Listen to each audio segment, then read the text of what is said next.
Hi everyone, कैसे हैं आप लोग। उम्मीद करता हूँ ठीक ही होंगे।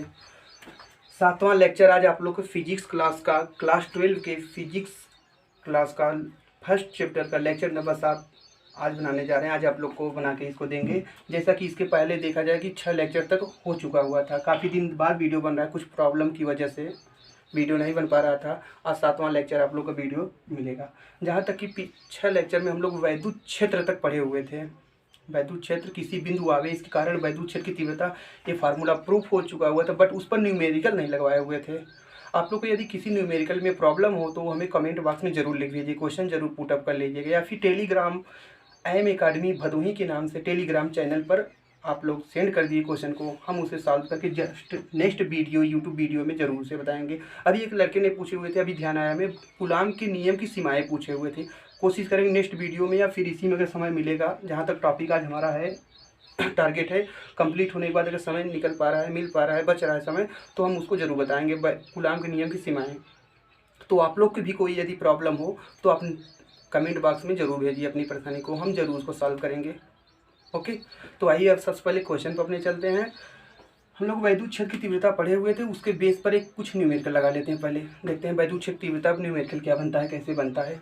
ठीक है, देखिए जैसे यहाँ लिखा हुआ है, एक प्रोटॉन 1.5 × 10⁴ न्यूटन प्रति कूलाम के वैद्युत क्षेत्र में स्थित है। कोई प्रोटॉन है, और प्रोटॉन क्या होता है, आवेश होता है। आप लोग जानते हैं इलेक्ट्रॉन प्रोटॉन आवेश होता है। तो प्रोटॉन है तो इसका मतलब आवेश, आवेश कहाँ स्थित है, वैद्युत क्षेत्र में स्थित है। और वैद्युत क्षेत्र कितना है, 1.5 × 10⁴ न्यूटन प्रति कूलाम। अच्छा, कुछ बच्चे हैं न्यूमेरिकल लगाने लगते हैं, जब उनको ये नहीं समझ में आता है सर ये क्या दिया हुआ है 1.5 × 10⁴, तो आपको 2 ट्रिक बताते हैं। पहली बात ये बता दे रहे हैं, जो दिया होता है उसके आगे उसका मात्रक दिया होता है, ठीक उसके सामने। तो मात्रक यदि आप लोग को थ्योरी मालूम है तो आप मात्रक से पकड़ लेंगे तो क्या है, न्यूटन प्रति कूलाम किसका मात्रक होता है, वैद्युत क्षेत्र का होता है। इसका मतलब किसका मान है, वैद्युत क्षेत्र, ई का मान है।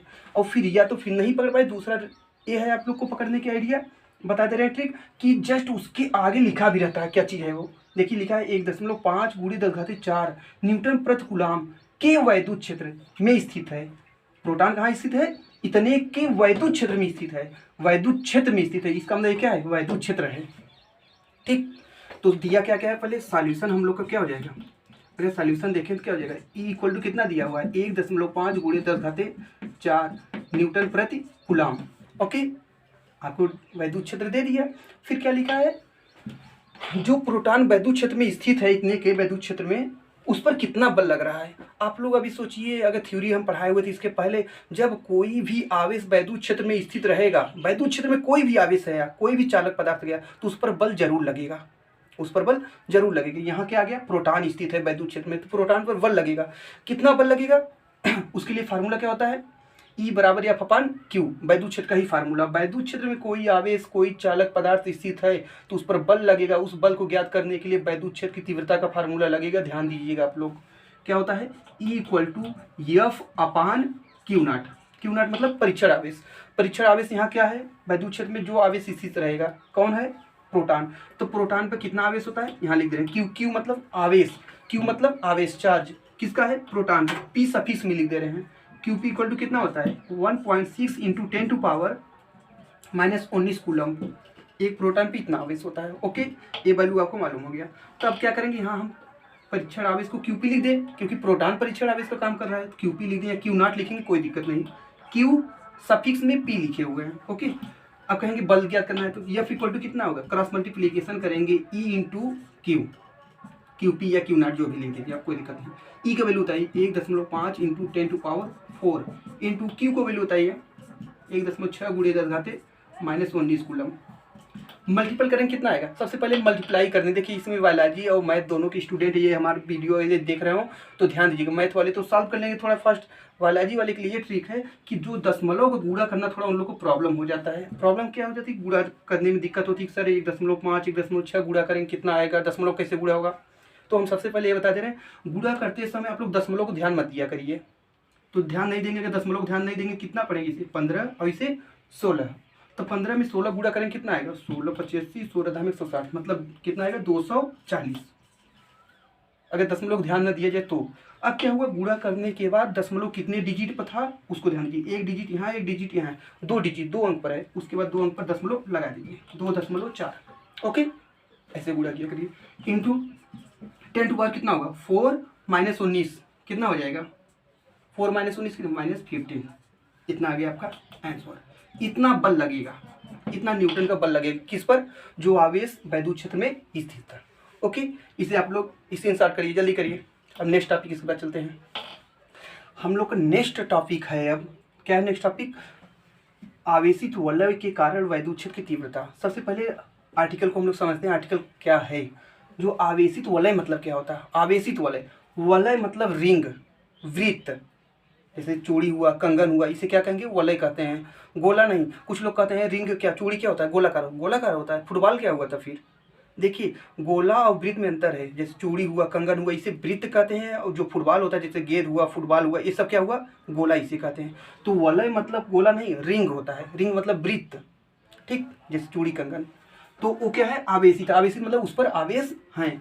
अब उस आवेश के कारण वैद्युत क्षेत्र क्या होगा, आप लोग को बता दिए हैं पिछले लेक्चर क्लास में, 6 लेक्चर क्लास में बता दिए हैं आप लोग को कि वैद्युत क्षेत्र किसके कारण उत्पन्न होता है, किसी आवेश कारण। तो यहाँ आवेशित वलय है, या जो वलय हो चाहे जो भी हो, आवेशित है, आवेश है कि नहीं है, यहाँ पर आवेशित वलय है, वलय आवेश, आवेशित है, आवेश है उसमें, इसका मतलब उसके कारण वैद्युत क्षेत्र उत्पन्न होगा। कितना वैद्युत क्षेत्र उत्पन्न होगा वही हम लोग को ज्ञात करेंगे हम लोग, ठीक है। आइए चलते हैं। सबसे पहले हम लोग क्या करते हैं, देखिए यहाँ पर इधर कर लेते हैं, डायग्राम इधर बना देते हैं जिससे हम लोग सीटेबल लिखने में हो जाए, ठीक। देखिए ये रिंग बना दिए, रिंग को आप लोग समझिएगा कि जैसे मतलब ये 3D पिक्चर रिंग ऐसे हम ले लिए हैं, ठीक ऐसे। अब इसके केंद्र से मान लेते हैं कि आवेशित है, इसको क्यू आवेश दे रहे हैं, सपोज दैट इसको क्यू आवेश देंगे। तो किसी भी चालक को अगर आप आवेश देंगे तो वो आवेश क्या होता है, उसके पृष्ठ पे एक समान रूप से फैल जाता है। तो ये भी क्यू क्या होगा, एक समान रूप से इसके पृष्ठ पे फैल जाएगा। और तभी क्या कर लेते हैं, इसको छोटे छोटे भागों में काटेंगे तो उसका आवेश तो भिन्न भिन्न होगा, क्योंकि एक समान रूप से जब क्यू आवेश इसके पृष्ठ पे फैल गया तो इस वलय को, रिंग को हम छोटे छोटे भागों में काटेंगे तो क्या होगा, सभी, और सभी क्या करें, जितने छोटे भाग हैं सब एक समान रूप से हैं। जैसे यहाँ देखिए कुछ आप लोग बता दें, जैसे इतना छोटे भाग में काट लिए, इस पे जितना आवेश होगा, फिर इतना ही पार्ट आगे काटेंगे तो इन दोनों का आवेश क्या होगा, हर एक पार्ट का आवेश क्या होगा, समान होगा। लेकिन आवेश होगा कितना, सूक्ष्म होगा। क्यों नहीं होगा, मान ले रहे हैं डेल्टा क्यू, डेल्टा क्यू मतलब सूक्ष्म आवेश है, इतना मान लिया। अब कह रहे हैं, हम सोच रहे हैं ना, पहले हम, आप लोग सुन लीजिए क्यों हम ऐसा ऐसे छोटे छोटे भागों में काटिए, क्योंकि हम सूक्ष्म आवेश कारण वैद्युत क्षेत्र की तीव्रता ज्ञात कर लेंगे। तो पूरे वलय के कारण ज्ञात करना हमें, पूरे वलय के कारण क्या करेंगे, छोटे का, जब सूक्ष्म का हमें वैद्युत क्षेत्र की तीव्रता मालूम हो जाएगी तो उसका समाकलन कर देंगे, पूरे वलय के कारण वैद्युत क्षेत्र की तीव्रता मिल जाएगी। इसीलिए पहले सूक्ष्म का ज्ञात कर लेते हैं, ठीक। तो सबसे पहले क्या है, ए वलय है। अब इसके केंद्र क्या कर लें, इसका केंद्र ओ सपोज कर ले रहे हैं, इसकी त्रिज्या कुछ मान लीजिए, इसकी त्रिज्या ए मान ले रहे हैं, आर नहीं मान रहे हैं। आर इसलिए नहीं मान रहे हैं क्योंकि आर दूरी पर वैद्युत क्षेत्र ज्ञात करेंगे इस आवेश से, इसलिए हम करें। अब इसके केंद्र ओ से यक्ष दूरी पर कोई बिंदु पी स्थित है, कहाँ पर, इसके अक्ष में। अक्ष कैसे कहते हैं, इसे कहेंगे। देखिए मार्कर देखिएगा, 3D पिक्चर बनेगा भी, ये मार्कर क्या हो गया, इसकी अक्ष में है, अक्ष इसका मतलब यहाँ होगा, बिंदु पी यहाँ है, तो इसको हम यहाँ पर ऐसे खींच दें, बिंदु पी दिखाई दे रहा है, नहीं देख पा रहे हैं, चलिए कोई बात नहीं, 3D पिक्चर है, समझिएगा। रियल में बिंदु पी कहाँ है, यहाँ है, इसकी अक्ष में यहाँ पर। और कितना दूर है यहाँ से यहाँ तक, यक्ष दूरी है, इसको हम ऐसे बना दे रहे हैं गिराकर, कितना दूर है, यक्ष दूरी पर कोई बिंदु पी स्थित है। अब आप लोग सोचेंगे कि आवेश से कितना दूर है बिंदु पी, आर दूरी सपोज करेंगे, क्योंकि सब में आर की है, इसमें भी आर कर ले रहे हैं। देखिए यहाँ से आवेश है, तो आवेश से कितना दूर बिंदु पी है जिस पर वैद्युत क्षेत्र निकालना है, आर दूरी पे, इसको हम आर सपोज कर ले रहे हैं, ठीक है। यहाँ से यहाँ तक डिस्टेंस आर है, इसे बिंदु पी है, ठीक है। अब हम लोग करें कुछ एंगल, मान लीजिए कितने एंगल पर है, थीटा एंगल सपोज कर ले रहे हैं। तो आप लोग ये बता दिए वैद्युत क्षेत्र की तीव्रता जो होती है वो सदिश राशि होती है। इस आवेश कारण जो इस पर वैद्युत क्षेत्र की तीव्रता निकलेगी, इस पर जो वैद्युत क्षेत्र की तीव्रता निकलेगी, तो उस वैद्युत क्षेत्र की तीव्रता ई की दिशा किधर होगी। तो आप लोग ये बता दिए जिस आवेश कारण वैद्युत क्षेत्र की तीव्रता निकलेगी उससे बाहर की ओर, कब, जब वो धन आवेश रहेगा तब। तो धन आवेश है, धन आवेश से कारण जो वैद्युत क्षेत्र तीव्रता निकलती है वो क्या होता है, उससे बाहर की ओर होती है, लंबवत। इसका मतलब ये धन आवेश है, इसके कारण जो वैद्युत क्षेत्र तीव्रता यहाँ निकाल रहे हैं इससे बाहर इसकी ओर होगी। अगर ऋण आवेश होता तो इधर होता, पी से डेल्टा क्यू की ओर, लेकिन धन आवेश है तो इससे इधर होगा, मतलब ये इस डायरेक्शन में होगा। और जो वैद्युत क्षेत्र तीव्रता क्या होगी, सूक्ष्म होगी, तो डी लगा लीजिए, डेल्टा लगा लीजिए, डी लगा दे रहे हैं, सूक्ष्म है ना, डी लगा दे रहे हैं, डिफरेंशियल सूक्ष्म, डेल्टा मतलब परिवर्तन हो जाएगा, डी कर दिए, ठीक है। इसकी दिशा रहेगी, लेकिन हमें वलय के कारण, और बिंदु पी रियल में यहाँ है, ये ध्यान दीजिएगा, बिंदु पी यहाँ है, तो वलय के कारण इस पर वैद्युत क्षेत्र तीव्रता निकालेंगे, इसकी दिशा क्या होगी, इधर होगी, मतलब ये इस दिशा में ओ से पी की ओर होनी चाहिए, तो ओ से पी की ओर निकाल लीजिए आप लोग, क्या होगी, देखिए थीटा यहाँ है तो एक कितना कोण होगा, ये शीर्षाभिमुख कोण है इसका, तो यहाँ थीटा यहाँ भी होगा, तो डेल्टा ई का जिसके साथ डेल्टा ई कोण बनाएगा उसके साथ कॉस थीटा लगेगा, क्योंकि हॉरिजॉन्टल कंपोनेंट मतलब कि क्षैतिज घटक, इधर कितना होगा डी कॉस थीटा होगा, और इसके लंबवत इधर कितना होगा, ये बिंदु पी है ना, इधर कितना होगा डी साइन थीटा, और हमें केवल चाहिए क्या, ओ से पी की ओर कितना वैद्युत क्षेत्र है, डी का स्टेप जरूरत पड़ेगी। ठीक है, सबसे पहले आप लोग फिजिक्स का मेन जान डायग्राम होता है, डायग्राम आप लोग समझ लेंगे तो प्रूव करने में दिक्कत नहीं है, अगर प्रूफ भी आपको समझ में आ गया पूरी तो न्यूमेरिकल लगाने में दिक्कत नहीं होगी। ठीक है, तो कोशिश करिएगा। अब ये जो डायग्राम चाहते हैं इसके बारे में कुछ तो कंसीडर करेंगे, क्या क्या लिए हैं, कैसा क्या है, क्या हुआ, ओ क्या है, क्यू क्या है, ए क्या है, एक्स क्या है, इसके बारे में कुछ बताएंगे एग्जामिनर को। तो सबसे पहले आप लोग लिख दिया करिए, लिखा कैसे जाता है पहले सुन लीजिए, एक बार आपको बता दे रहे, फिर लिखने में कोई दिक्कत नहीं होनी चाहिए आप लोग को, और आगे पीछे हो जाएगा कोई दिक्कत नहीं, बट जो डायग्राम में यूज किए हैं जितना आप यूज करें उसके बारे में बताना है एग्जामिनर को लिख कर। ठीक, आइए देखते हैं। सबसे पहले आप लोग देखिएगा, मान लेते हैं कोई ए त्रिज्या का, ध्यान दीजिएगा, ए त्रिज्या का कोई वलय, ए त्रिज्या का कोई वलय है, और कहाँ स्थित है वलय, मान लेते हैं किसी परावैद्युतांक के परावैद्युतांक के माध्यम में स्थित है, इतना लिख दीजिए। फिर लीजिए इसका मध्य बिंदु क्या है, ओ है, इसका मध्य बिंदु ओ है, और इसको मतलब वलय को क्यू आवेश दिया जाता है, जो कि इसके पूरे पृष्ठ पे एक समान रूप से फैल जाता है। ठीक, अभी करेंगे इसके केंद्र ओ से इसकी अक्ष में, इसके केंद्र ओ से इसकी अक्ष में यक्ष दूरी पर एक बिंदु पी स्थित है, जिस पर वैद्युत क्षेत्रता ज्ञात करनी है। फिर लिख दीजिए वलय को छोटे छोटे खंड में काटने पर प्रत्येक खंड का आवेश डी क्यू प्राप्त होता है। डी क्यू से ओ की डी क्यू से पी की, जो बिंदु पी यहाँ है, देखिए बिंदु पी यहाँ है, डी क्यू से बिंदु पी की ए डिस्टेंस कितना है, आर है, बस इतना मानिए, बाकी मत मानिए, डायग्राम अपना देख लीजिएगा वो एग्जामिनर। ठीक, इतना ही आपको लिखना है, तो इतना जितना हम बताएं इतना को राइट कर लिया जाए। ठीक है, आइए राइट कर लेते हैं। आप लोग जो सपोज करने वाले से डायग्राम बारे में वो सपोज कर लिए, बट अब इसको प्रूफ करते हैं, किस तरह प्रूफ होगा। ठीक है, ध्यान दीजिएगा आप लोग। अब देखिए डेल्टा क्यू किसी बिंदु आवेश कारण किसी बिंदु पर वैद्युत क्षेत्र का कितना फार्मूला पढ़े थे पीछे हम लोग, E बराबर 1/4 pi epsilon naught Q upon R square. R क्या है, जिस आवेश कारण जिस बिंदु पर निकालते हैं वैद्युत क्षेत्र उनके बीच की दूरी है आर। ठीक है, और Q क्या है, आवेश है जिसके कारण हम वैद्युत क्षेत्र निकालते हैं। E बराबर 1/4 pi epsilon naught Q upon R square होता है, तो यहाँ क्या है, डेल्टा क्यू के कारण बिंदु P पर वैद्युत क्षेत्र क्या होगी, 1/4 pi epsilon naught delta Q upon R square, क्योंकि दूरी आर है, आर स्क्वायर सूक्ष्म के कारण। तो लिख दे रहे हैं सबसे पहले डी क्यू के कारण बिंदु पी पर वैद्युत क्षेत्र, बिंदु पी पर वैद्युत क्षेत्र की तीव्रता कितना होगी,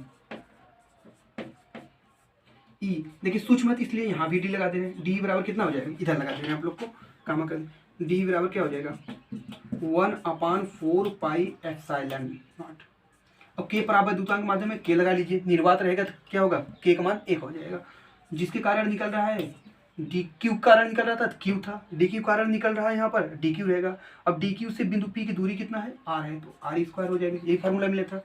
इसी इक्वेशन नंबर फर्स्ट कर लेते हैं। देखिए डी क्यू कारण हो गया। अब क्या करते हैं, पूरे वलय कारण अगर पी पर निकालेंगे कितना हो जाएगा, पूरे वलय कारण पी पर निकालेंगे कितना हो जाएगा, लेकिन पूरे वलय कारण निकालेंगे तो पूरा वलय देखिए ऐसे है और पी यहाँ है, इसके कारण इस पर निकालेंगे तो डायरेक्शन ओपी की दिशा में होना चाहिए वैद्युत क्षेत्र की, तो क्या होगा डी कॉस थीटा होगा वलय कारण अगर निकालेंगे तो। और फिर सूक्ष्म के डी लगा तो सूक्ष्म के कारण है, और पूरे वलय कारण निकालेंगे तो समाकलन हो जाएगा, यही देख लीजिए। इसकी दिशा क्या होगी, डी क्यू से पी की दिशा में होगी। अब लिख दीजिए संपूर्ण वलय के कारण बिंदु पी पर वैद्युत क्षेत्र की तीव्रता। गर्म रहा है जी, आप लोग पढ़ाने के चक्कर में इतना मेहनत करना पड़ रहा है, फैन चलाएं वो भी आवाज कर रहा है। तो आप लोग कहेंगे कि साउंड आ रहा है। बताइए, इतना मेहनत कर रहे हैं आप लोग, कम से कम मेहनत इतना करिएगा जरूर। संपूर्ण वलय के कारण बिंदु P पर वैद्युत क्षेत्र कितना हो जाएगी? संपूर्ण वलय के कारण E बराबर हो जाएगा 1/, ये जितना है फार्मूला यही हो जाएगा, लेकिन इसका समाकलन हो जाएगा क्या? समाकलन ऑफ D cos थीटा, क्योंकि संपूर्ण वलय के कारण कितना है P पर वैद्युत क्षेत्र D cos थीटा, तो संपूर्ण है इसलिए समाकलन चिन्ह लग जाएगा। ठीक, इसी इक्वेशन नंबर सेकेंड कर दे रहे हैं। अब समीकरण 1 से D का मान समीकरण 2 में पुट कर दीजिए। ठीक है, यहाँ लिख दें, किसे राइट करेंगे आप लोग? एक लाइन और लिख दे रहे हैं। समीकरण 1 से समीकरण 2 में D का मान रखने पर E बराबर कितना हो जाएगा? इंटीग्रेशन ऑफ D की वैल्यू कितना है? 1/4πε0 के देखिए डी क्यू अपान कितना है? R स्क्वायर है, कॉस थीटा है। इंटीग्रेशन मतलब सूक्ष्म अवयव को बड़ा करना। तो इसमें देखिए, या फिर जो वेरिएबल हो उस पर समाकलन चिन्ह लगता है। वेरिएबल मतलब जो परिवर्ती हो, बदल सकता है। जो कांस्टेंट है उस पर क्या हो, उससे बड़ा थोड़ी करना। कांस्टेंट मतलब नियतांक, कोई निश्चित मान हो। तो इसमें कांस्टेंट कौन कौन है? देखिए ये सब कांस्टेंट है। यह आर दूरी क्या चेंज होगा बार बार, जो लिए तो वही रहेगा ना। हाँ, लेकिन आवेश चेंज होगा। आवेश सूक्ष्म लिए, समाकलन करेंगे तो पूरा आवेश क्यू हो जाएगा। तो क्यू यहाँ क्या है? चेंजेबल है, परिवर्ती है, वेरिएबल है। तो डी क्यू यहाँ वेरिएबल है, तो डी क्यू पर लगेगा समाकलन, बाकी सब बाहर आ जाएगा। तो ई बराबर फार्मूला क्या हो जाएगा? ई बराबर हो जाएगा, बाकी सब बाहर आ जाएंगे, केवल समाकलन के अंदर बचेगा डी क्यू। ठीक है, तो इसे आप लोग राइट कर लीजिए, स्क्रीनशॉट कर लीजिए। हम इसके बाद इसको क्या कर ले रहे हैं? इरेज कर दे रहे हैं। ठीक, इरेज करें, राइट कर चुके हैं, इधर कर लिख दे रहे हैं। ठीक, देखिए ई इक्वल टू कितना हो जाएगा फार्मूला? ई इक्वल टू हो जाएगा 1/4πε0 के, इधर हो जाएगा कॉस थीटा हो जाएगा, अंदर बचेगा डी क्यू।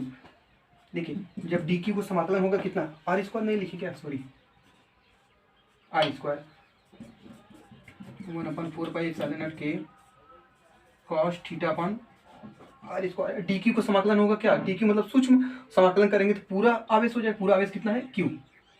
क्यू लिख दे रहे हैं यहाँ पर, क्यू कॉस थीटा, क्यू हो जाएगा तो Q cos theta upon R square. ठीक, अब कॉस थीटा वैल्यू डायग्राम से बताइए। इसे समीकरण नंबर 3 कर लीजिए आप लोग, लिख दीजिए चित्र से। चित्र में कॉस थीटा का वैल्यू कितना है देख लीजिएगा। कॉस थीटा बराबर क्या होता है? बेस अपन हाइपोटेनस। बेस मतलब आधारपन कर्ण होता है, हिंदी मीडियम में आधारपन कर्ण होता है। कॉस थीटा, थीटा के सामने क्या है? लंब होता है। और इस क्या होता है? 90 के सामने क्या होता है? कर्ण। एक कर्ण हो गया, एक लंब हो गया, आधार हो गया। आधार मतलब ओपी, ओपी आधारपन कर्ण। कर्ण क्या है? यह है आर। ठीक है, कॉस थीटा। और ओपी का वैल्यू कितना है बोल दीजिए? यक्स। ओपी के वैल्यू क्या है? X, x upon R. Cos theta का वैल्यू आ गया x upon R. Cos theta का वैल्यू समीकरण 3 में रख दीजिए। देखिए कॉस थीटा का वैल्यू यक्स अपान आर समीकरण 3 में रखिए, कितना आएगा? इक्वल टू 1/4πε0 के क्यू। कॉस थीटा का वैल्यू क्या है? यक्स अपान आर है। यक्स अपान आर रखेंगे, नीचे आर पहले ही से एक ठो आर स्क्वायर है, तो आर यक्स अपान आर होगा। जब यक्स ऊपर हो गया, आर क्या हो जाए? आर क्यूब हो जाएगा। ओके, समीकरण नंबर इसे कौन करें? 4 कर ले रहे हैं। अब चित्र से फिर देखिए आप लोग, चित्र तो हम मिटा दिए, लेकिन आप लोग राइट किए होंगे तो उसमें चित्र में देख लीजिएगा। पीछे चित्र में क्या था? आर स्क्वायर वैल्यू क्या? चित्र से आप लोग अगर देखेंगे तो आर स्क्वायर बराबर क्या था? ऐसे था, ध्यान दीजिएगा। आर यहाँ था, ए यह था, यक्स यह था। तो आर स्क्वायर बराबर क्या होगा? ए स्क्वायर, पाइथागोरस थ्योरम से A square plus X square. R की वैल्यू कितना हो जाएगा? A square plus X square. Square हटेगा, इधर क्या होगा? 1/2 स्क्वायर रूट। ठीक, वो साइड की स्क्वायर रूट हम ले लिए। अब यही आर की वैल्यू समीकरण 4 में रख दीजिए। आर का मान समीकरण 4 में रखने पर, झटकने पर, पटकने पर, मतलब 4 में रखने पर। ठीक है, रखेंगे कितना आएगा? इक्वल टू 1/4πε0 के क्यू एक्स अपान, देखिए आर की वैल्यू यहाँ रखेंगे क्या आएगा? A square plus X square whole power क्या है? 1/2 है, यहाँ 3 है। 3 में 1/2 मल्टीपल हो कितना? 3/2, क्योंकि 1/2 रखते हैं हम पावर में, और यहाँ 3 पहले ही था। 3 1 3, 3/2। ये आपका फार्मूला हो गया। ओके। ये आपका वैद्युत क्षेत्र की तीव्रता है, किसी वलय के कारण वैद्युत क्षेत्र की तीव्रता, ये फार्मूला है, जिसमें से आप लोग डायग्राम को देख लीजिए ध्यान से और फार्मूला को देख लीजिएगा, और आर्टिकल जो हमारा है। क्यों देखने के लिए कर रहे हैं? क्योंकि डायग्राम में ये सब वैल्यू को पहचानिए। ये क्या था? यक्स। ये क्या है? वलय की त्रिज्या। यक्स क्या है? वलय के केंद्र से उसकी अक्ष में जितना दूर हम वैद्युत क्षेत्र निकालेंगे उसकी दूरी है।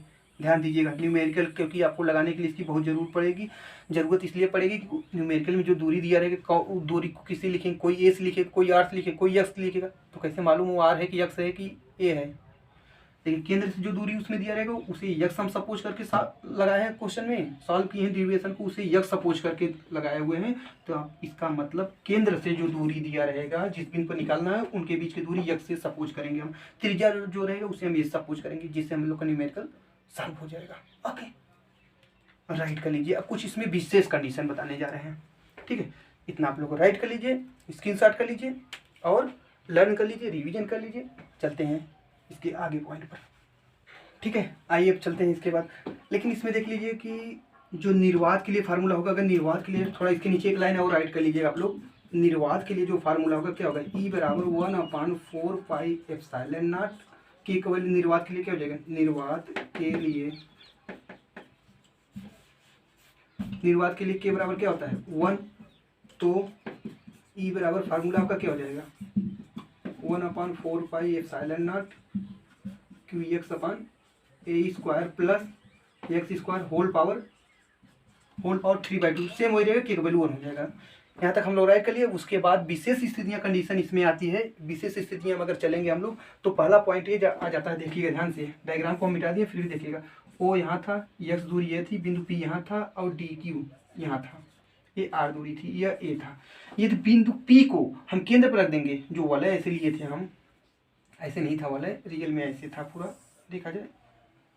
यदि बिंदु P को वलय के जो वलय है उसके केंद्र पर रख देंगे तो यक्स वैल्यू क्या होगा? जैसे बिंदु को पास में लाएंगे तो यक्स का मान क्या हो जाएगा? यक्स अभी इतना दूर है, बिंदु P को जैसे जैसे ये O के पास में लाएंगे तो यक्स वैल्यू क्या हो जाएगा? डिक्रीज करता जाएगा, घटता जाएगा। P को हम यक्स पर रख देंगे तो इसका मतलब P को यक्स पर रख देंगे, P को हम O पर रख देंगे तो OP के बीच की दूरी पहले, अभी तो यक्स है, जब P को O के पास लाएंगे तो यक्स का वैल्यू घटता जाएगा। जब P को हम यक्स O पर रख देंगे तो यक्स मान क्या हो जाएगा? 0, क्योंकि P क्या हो गया? O पर स्थित हो गया, तो O P के बीच में कितना दूरी बची? 0। इसका मतलब यक्स मान 0। बिंदु P को वलय के केंद्र पर रखेंगे तो इसका मतलब यक्स बराबर 0, यक्स मान 0। जब पूरे फार्मूला में इसमें रखेंगे तो 0 रखेंगे, पूरा वैल्यू क्या हो जाएगा? 0, ठीक। 0 में किसी संख्या गुणा करेंगे 0, भाग देंगे तो 0 में किसी संख्या से 0 ही आएगा। इसलिए वैद्युत क्षेत्र तीव्रता 0। कहाँ पर? वलय के केंद्र पर। इसका मतलब वलय के केंद्र पर क्या हो? वैद्युत क्षेत्र तीव्रता 0 होती है। कोई भी पूछे बता दीजिएगा, वलय के केंद्र पर वैद्युत क्षेत्र कितनी होती है? 0 होती है, लिख दीजिएगा। यह स्पष्टीकरण इससे स्पष्ट है, वलय के केंद्र पर वैद्युत क्षेत्र तीव्रता कितनी होती है? 0 होती है। ये आपको ऑनलाइन क्वेश्चन हो गया, आपका कंपटीशन एग्जाम या किसी एग्जाम में पूछ लेता है, वलय के केंद्र पर वैद्युत क्षेत्र तीव्रता होती है कितना? 0, अनंत, दोनों, या इन दोनों में से कोई नहीं। तो क्या बताएंगे आप? ऐसे भी पूछ सकते हैं। तो ये आपको ऑनलाइन क्वेश्चन हो गया। अब आपका सेकेंड जो स्टेप आता है विशेष कंडीशन में, यदि बिंदु P को क्या रखे थे?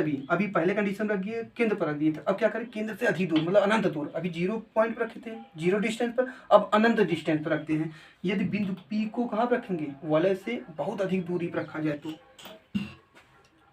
सेकेंड हम लोग स्टेप है, यदि बिंदु P को वलय से बहुत अधिक दूरी पर रखा जाए तो इसका मतलब क्या? यक्स वैल्यू कितना हो जाएगा? अनंत हो जाएगा। इसका मतलब यक्स का वैल्यू क्या हो जाएगा? बहुत बड़ा हो जाएगा, अनंत हो जाएगा। मतलब ए क्या था? त्रिज्या थी। ए त्रिज्या है, जितना है तो वलय की त्रिज्या जितना है उतना ही रहेगी। लेकिन बिंदु P को आगे पीछे वलय से कर रहे हैं तो उसकी दूरी यक्स का वैल्यू जरूर कम ज़्यादा होगा।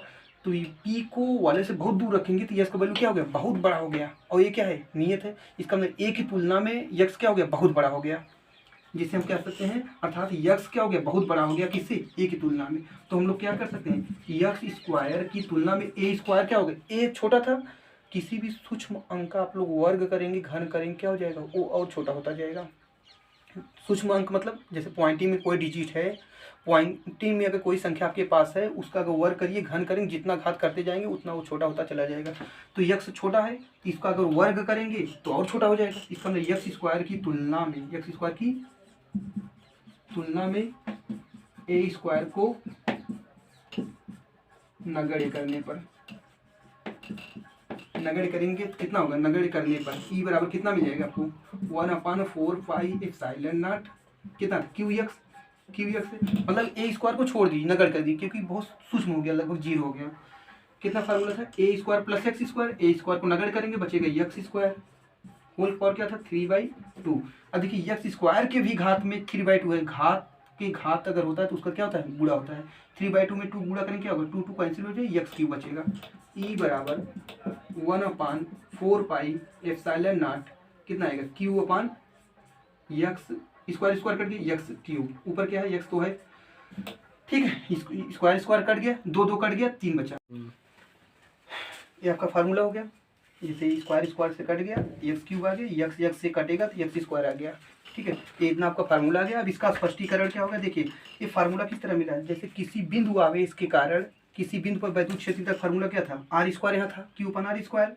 अब इसमें क्या है एक्स स्क्वायर है तो एक्स क्या है यहाँ पर, एक्स क्या है ओ से जो डायग्राम बना हुआ था अभी को हम लोग का ओ से पी के बीच की दूरी एक्स थी और वहाँ पे क्या था आर था जिसके कारण हम लोग निकाल रहे थे। तो इसका मतलब ये किस तरह फार्मूला मिला है, किसी बिंदु आवेश कारण वैद्युत क्षेत्र, ये हम कह सकते हैं कि जो वलय है किसी बिंदु आवेश की तरह कार्य कर रहा है। स्पष्टीकरण हो जाएगा, इससे स्पष्ट है कि जो वलय से बहुत अधिक दूरी पर वैद्युत क्षेत्र की तीव्रता के लिए वलय एक बिंदु आवेश की तरह कार्य करता है, क्योंकि फार्मूला से स्पष्ट हुआ। ठीक, आज के लिए बस इतना ही। कोशिश करेंगे अब आप लोग का जो क्लास रहे वो डेली हो, गैपिंग ना हो, क्योंकि कुछ प्रॉब्लम था इसलिए आप लोग को गैप हो गया है 2 सप्ताह तक। अब कोशिश करेंगे आप लोग का फिजिक्स क्लास या जो भी क्लास रहेगा, केमिस्ट्री क्लास भानु सर आप लोग को जल्दी ही लेने वाले हैं, 2 दिन और रुकिए आप लोग, उसके बाद भानु सर केमिस्ट्री क्लास आप लोग को लेंगे। ठीक है, आप लोग तैयारी अपना करते रहिए, नोट्स सब बनाते चलिए, कोशिश यही रहेगी हम लोग का गैपिंग नहीं होगा। ठीक है, ओके, बस आज के लिए इतना ही। जय हिंद, वंदे मातरम। स्टॉप कर दीजिए।